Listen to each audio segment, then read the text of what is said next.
Hello friends, আমি এসে গেছি মিঠু পাল সাহা আমার গল্পের ঝুলি নিয়ে। আজকের গল্পের নাম বাঘ ও বাঘিনী। গল্পটি আমি শোনাতে যাচ্ছি, ভালো লাগলে লাইক সাবস্ক্রাইব করো। একটি জঙ্গলে একটা বাঘ থাকতো। সে ছিল বড়ই একা। প্রত্যেক দিনই সে শিকারের খোঁজে বেড়াতো, শিকার ধরতো, খেত, আবার তার বাসায় ফিরে আসতো। তার বাসায় কেউ ছিল না, না মা, না বাবা, না বউ, না সন্তান, কেউ ছিল না।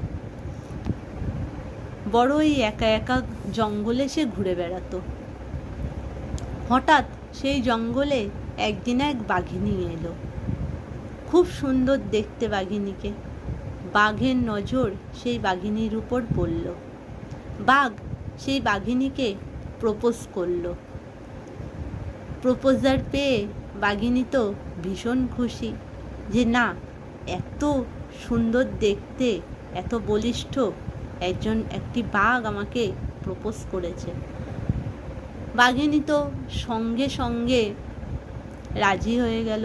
বাঘ তো বিয়ের প্রপোজারও দিয়ে দিল বাঘিনীকে। বাঘিনী সঙ্গে সঙ্গে রাজি। দুইজন বিয়ে করে নিল। সাত পাকের বন্ধনে বাঁধা পড়ল দুজন। এখন বাঘ ও বাঘিনী দুজন একই বাসায় থাকে। তাদের সংসার খুব সুখের, খুব ভালোভাবে থাকতো। দুজনই দুজনকে ভালোবেসে ভীষণ ভালোভাবে থাকতো তারা বাসায়। সকালবেলায় দুজনেই শিকারের খোঁজে বেরাতো। যাই পাক না কেন দুজনেই ভাগযোগ করে খেত। একদিন বাঘিনীর দুটি ছোট্ট ছোট্ট সন্তান হয়েছে। সন্তানকে রেখে বাঘিনী আর শিকারে যেতে পারতো না।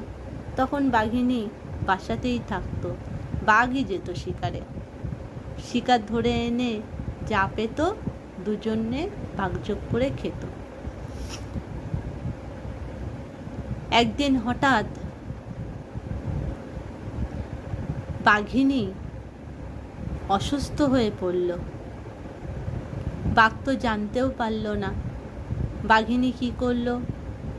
বাঘিনী বাচ্চা দুটিকে রেখে একটু বাইরে বেরালো, একটু বাইরের হাওয়া খেতে।